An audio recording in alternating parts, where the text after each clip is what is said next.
friends, and welcome to Pod Return of the Waking Sands. We are a Final Fantasy XIV companion podcast where we explore the lore and story of Hydaelyn and beyond. My name is Jen, and I'm joined by my co-host and researcher. I'm Levi. What's up, Levi? What's up, Jen? What's up? We are doing our look back on ARR so far.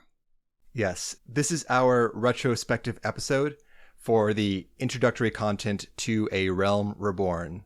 We're taking a moment to catch our breath here before we delve into the next chunk of content.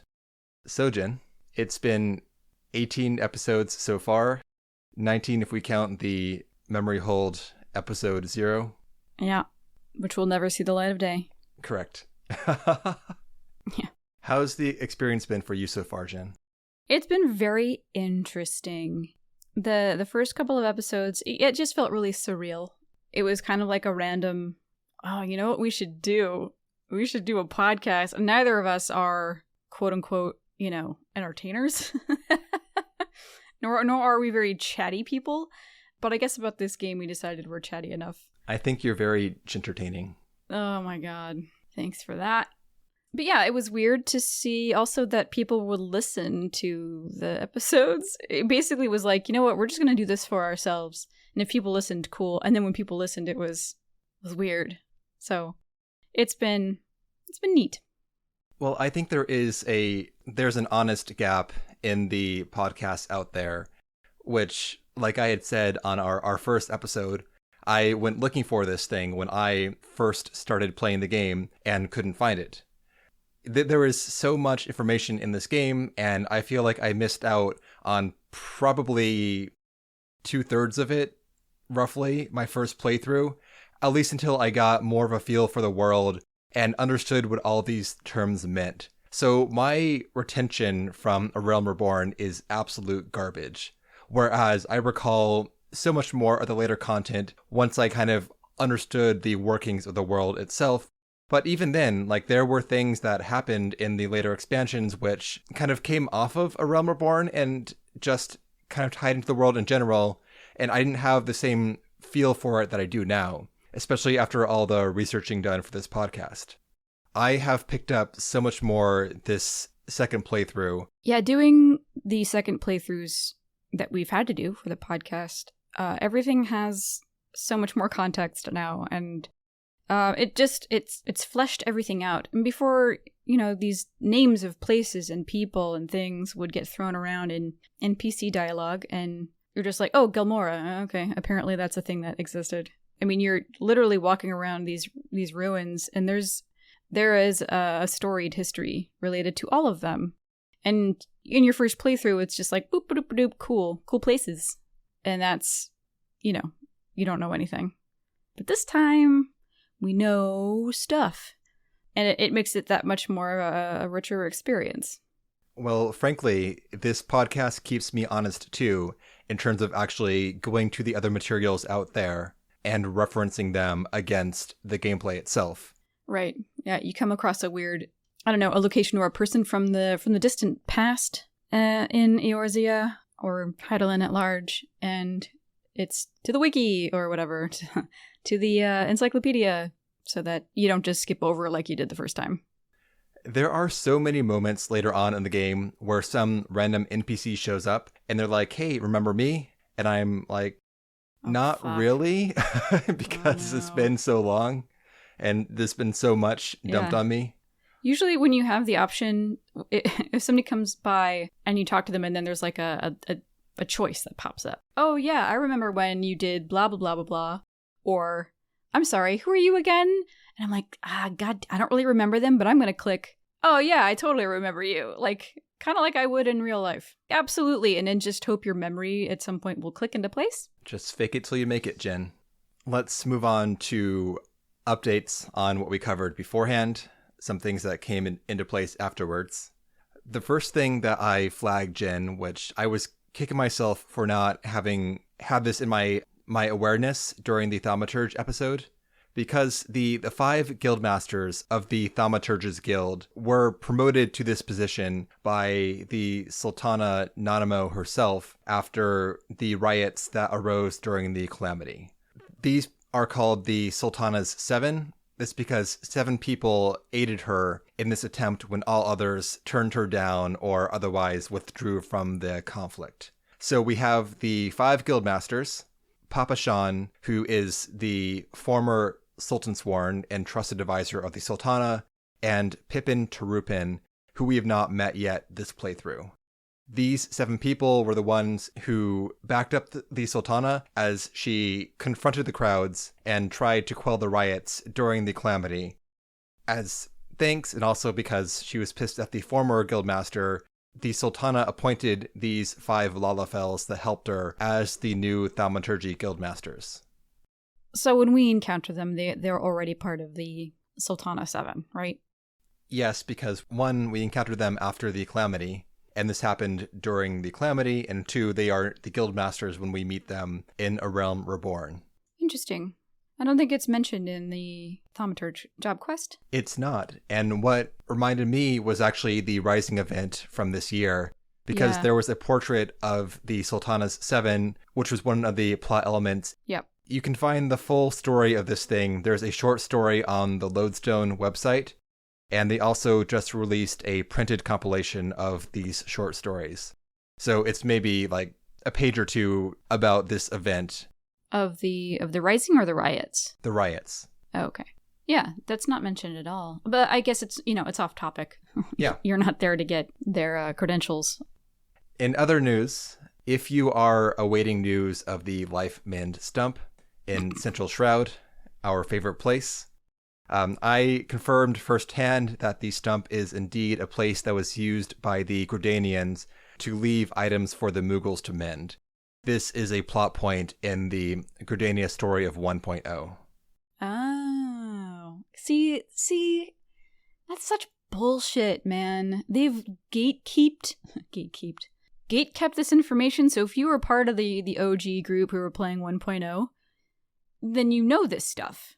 And then if you're, a follower who joined up in Final Fantasy XIV after Yoshi P took it over and changed everything, then go fuck yourself. We're just going to name drop all of this stuff, and good luck to you. It doesn't affect your experience of the game, in my opinion. It's not like you're held back in any way. I mean, it does add a little like, when they mention, places and people, it's, again, you just have to skim over it. But it would be so nice to have that information. Like, I was in just today running around with one of my alts, and I got to the Tamtara Deepcroft, which is it's an underground settlement. It used to be one of the settlements of Gelmora, and now I know what Gelmora is and what it means to Gridania and to the Black Shroud, and how Gridanians have interred their dead there for centuries. And it just makes it feel so much more alive, because it's not just a name and a ruin in a hill. I don't know. I appreciate that because I appreciate immersion. When I'm doing a thing, I'm all in. So when I was doing that today, I walked out of the little antechamber where all of the magicked bones skeletons are kind of wandering around. And you walk outside and you have the stairway back up to the Black Shroud in front of you, and you're surrounded by, old-ass moss-covered stonework. And it's quiet. There's no music, but all you can hear is the breeze through the trees and birds and insects, and it's so immersive. It's so beautiful. And then having the added knowledge of the weight of this location and what it means was it was almost like a frisson moment. It was really cool. Well, good. I'm glad that we enhanced that experience for you, Jen. Thanks. I'd hope that we both care about this, given how many hours we've spent so far on this project. I've never spent this many hours outside of public school, which is, mandated on something. Maybe piano lessons. Not even your job. That doesn't count. Fuck a job. Yeah, it's obscene. I think I'm approaching 1,700 hours in a year on this, which is essentially a second job. Yeah. Yeah. Not including podcast hours, which, yeah. Jesus Christ. Well, you get paid in good times. Crochet that on a... No, you don't crochet that. Cross-stitch that on a pillow. Final Fantasy XIV. We'll pay you in good times. I think that the life mint dump, as far as the sins of a mission go, is pretty minor. It's just weird to go and see that thing, which is so detailed when you get up there. It's full of all this ornamentation on the stump, and no one says a single thing about it. Yeah. Which is pretty weird. Like, what is this? I would have assumed something related to the sylphs, honestly, before I thought about Moogles at all. Sure. Well, speaking of Moogles, I'm still not clear on the mechanics of who can see them and who can understand Moogles in the Twelves Wood. This was further mystified by the 1.0 researching I've been doing recently, primarily for the Cartono episode coming up soon, because in 1.0, they make a bigger deal about who can understand the Moogles and not who can see them. And as we know, the Echo gives us the gift of understanding, which makes sense for the Warrior of Light to understand them, but they don't seem to care whatsoever about the visibility of the Moogles. It never became a question. I just assumed in 2.0 and beyond that everybody could see them and hear them. Because, again, I started in Ul'dah, and only when you start in Gridania do you hear somebody say, wow, you can hear and see a Moogle? Yeah. Before, it was just everybody can see and hear it, obviously, because that's how you get your fucking mail. Yep. It's weird for them to put that sort of barrier, like, you can only get your mail if you have the magic ability to see and hear Moogles, okay? There is one chance that we have to get this demystified, which is when they come up around level 50. I don't know if we encounter them. Maybe I'm forgetting something because it's been a long time and a lot of content since my first A Realm Reborn playthrough. But maybe there's something else, but failing that, the level 50-ish encounter with Moogles will be hopefully the time that we answer this question once and for all. Right. With, this knowledge now and doing it over again, hopefully. Hopefully we'll pick up on some sort of conversation that will reveal the truth. Yep. On an unrelated note, the Sildi Subterrane has just recently released for us, and I have to say it is absolutely wild how much Sildi lore is in that place. Mm-hmm. That ties directly into our first Ul'dah episode. Yeah. That I would know nothing about without the research that was done for that episode. Oh my god, and it made that patch so much cooler. Yeah. I was so much more excited for it because we had discussed it, and we were like, the past between Sildi and Ul'dah, and the conflicts between them, and moving the seat of government from one to the other, and like just a tremendous amount of lore. So when you, I think you're the one who notified me about the upcoming dungeon series for Sildi in like live on the podcast on a recording. I'm like, oh no way! It was stoked, so stoked to finally get in there, because you're kind of traipsing around it for a while when you're playing the game. You'll go there for a couple of instances, and it's ever present, but it's just, again, a pile of ruins, and you get little tidbits of what the ruins were when you play, but nothing like what would be exposed about the place when you dive deeper into the lore, which you have to go outside the game to do that. And that really helped. I'm not saying that Square Enix should have people do homework, like, all right, before we release this dungeon, you need to prove that you've read chapters, blah, blah, blah, so that we understand, or we know that you can appreciate what it is that we're giving to you. Whatever. I appreciated it. It was super cool. It's great. I love it. Yeah. Still haven't cleared the criterion because my team members, one of them's on vacation for 10 days. So unfortunately, we're almost done with the last boss. And then it's like, well, we didn't clear this time, so I have to wait for 10 days to finish the clear. A bit of a bummer, but whatever. Yeah. It's not going anywhere, of course. That's what happens when you game as an adult. Yep. Now we're not all 14. We have shit fuck to do. I've got to wonder, though, like, what do people who haven't refreshed themselves or, I guess, freshed themselves for the first time on Sildi lore think about all the lore stuff in that? Because it feels like it would just, like, wash over you if you didn't have the context to kind of parse. 100%. Because that's what every past dungeon for me did. It just kind of washes over you. Here's an experience. That was cool. It's superficial in a way. Not saying that the design of the environments and the music and the enemies and all of that isn't already immersive enough, but having that background knowledge it's so much better. Absolutely. Yeah. Anything else that you want to revisit, Jen? I don't think so. I think that was like the biggest one. Yep. And also everything related to the history of Gridania, which going through the game the first time, it's a pretty forest and Elizans live there. And that's just sad that it really didn't extend beyond that until we started doing this. Amazing. And I know you hate it. I know you fucking hate it. But I think it's gorgeous. I love it. It's definitely my favorite environment. I mean, I love them all. I have a very soft spot for Ul'dah because starting city, and I just love the desert in general. And well, hang on. Let's not blow our load too soon, Jen. What the fuck? That's all we're doing in this episode. This is the blow your load episode. Well, you can blow your load in a controlled fashion. Oh, like tantric or?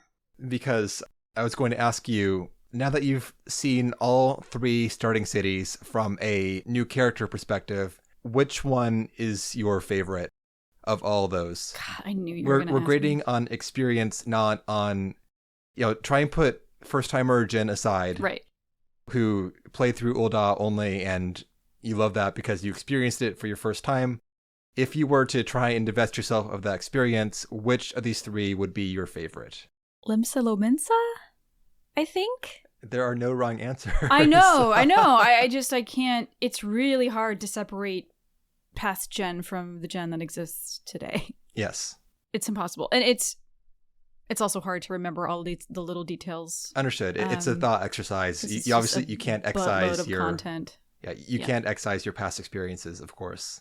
But thinking, if I were fresh Jen, I think the environment of Limsa, the music, the story, the characters, I think that comes out on top by just a hair.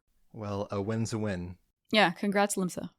And also setting aside my feelings for Merlveb, trying to be as impartial as possible. Sure. Yeah. Appreciated. I also would choose Limsa. Hey. I think that Ul'dah is the most interesting city as far as what I find appealing in a fantasy setting goes, but I don't think that the MSQ does a good job of showing Ul'dah. Correct. Because Limsa has a cohesive story from start to finish, it falls down, it stumbles a bit in places, as they all do at this point in the game. But I think that just the fact that it has a unified story that follows a single thread from start to finish really gives it the win for me. Yeah, I think that factors in quite a bit. Going through the MSQ in all of these cities, that kind of flatness of story or a disconnected story will obviously affect your opinion. So yeah, I think that's probably what eked it out a little bit over the others. Despite me just I fucking love Ul'dah. I love the city. I love the land. But MSQ wise is a little bit flatter than Limsa. And then I think Gridania and Ul'dah are tied for second place. I'm not putting any of them in last place, all right? They're not being ranked 1, 2, 3. That's your choice. I wasn't going to fixate on the negative regardless, so that's okay. Not that it's negative, just one of them is slightly better than the other. I don't even like using that word. Anyway. So, Jen, for the class quests, not counting Rogue, because that one has an unfair advantage given its separate release from the rest of the content, which of the starting class quests is your favorite? Thaumaturge. Yeah, without hesitation. Go on. I think historically, Thaumaturge has a greater connection to that area of Hydaelyn. It's also a little edgelordy, and I'm down with that. And then you have the 5 brothers who are the guild masters, and the chemistry between them is really adorable. And you go to a different one for a different lesson. This class quest felt really dangerous. There was a lot at stake here with an ancient, black magic entity. Void Scent. So having this very powerful Void Scent running amok and killing other thaumaturges and stealing their power, it felt really satisfying to engage in that story, and it felt like you were actually, it was more than just getting your mojo back, like in the case of, Pugilist, and or fighting so that the guild isn't signed over to some asshole because everybody bets the guild. Yeah, it just overall a very satisfying story, and the characters involved were just super fun. Well, nice. Yeah. Wouldn't argue with that one. Despite your dissing, though, I'm gonna say Pugilist was my favorite. It was fun. Yes, it was very fun. Most of these quests tend to drag, even the good ones, because they are paced poorly, given the mandated every 5 levels pacing of the quests. Right. And I think that it's just the most fun to play through Pugilist for me. It's got so many comedic moments to spice up the gameplay, and it moves forward at a nice clip, too. It's not the vegetables of the quests. It doesn't have all the vitamins. No, it's a donut. It is still a game, ultimately, and hopefully we're having fun while doing it.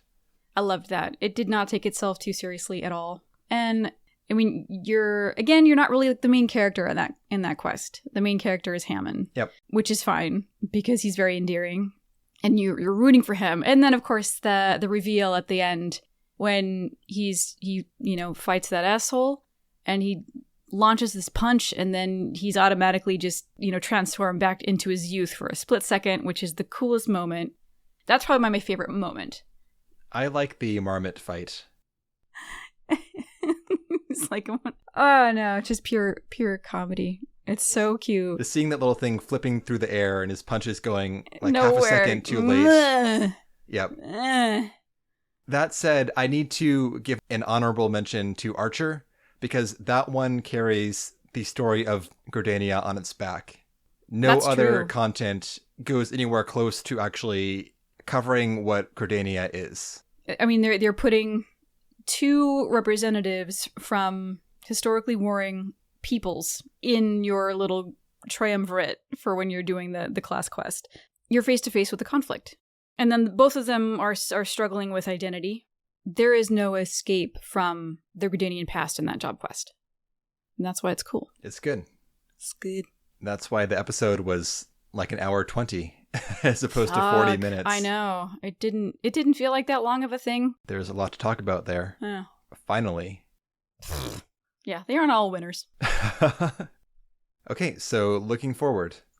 It's difficult to forecast how long it's going to take us in getting through ARR, in part because I don't recall half the content given the time and how, to an extent, meandering the story is. I think it's made worse by you have this crescendo, this very clear climax in the story, and then it just continues to go on and on and on and on and on, and you're like, where the fuck is Heaven's Word? Why are we not in Ishgard yet? Like, Jesus Christ. And I forget most everything that happened between the thing and the Heaven's Word. It's a very dense and long epilogue to A Realm Reborn. But anyway, point being, it's hard to forecast how long it's going to take us to cover that. We're going to start off for now by doing the same schedule of 1 main story quest episode and 1 side content episode on alternating weeks, but we may change the ratio up depending on how fast we're going through one pool of content.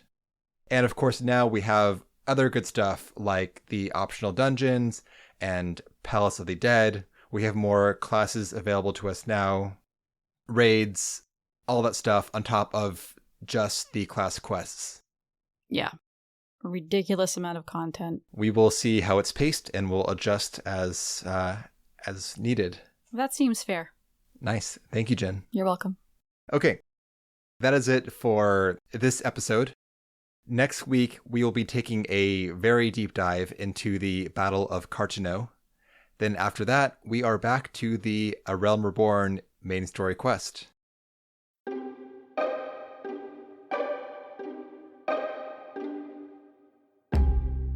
All right. Well, that was a nice little recap of what we've done so far. And we hope you enjoyed the episode. If you would like to get in touch, you can do so via email at podreturnffxiv@gmail.com. Thanks for listening, and we will see you next time.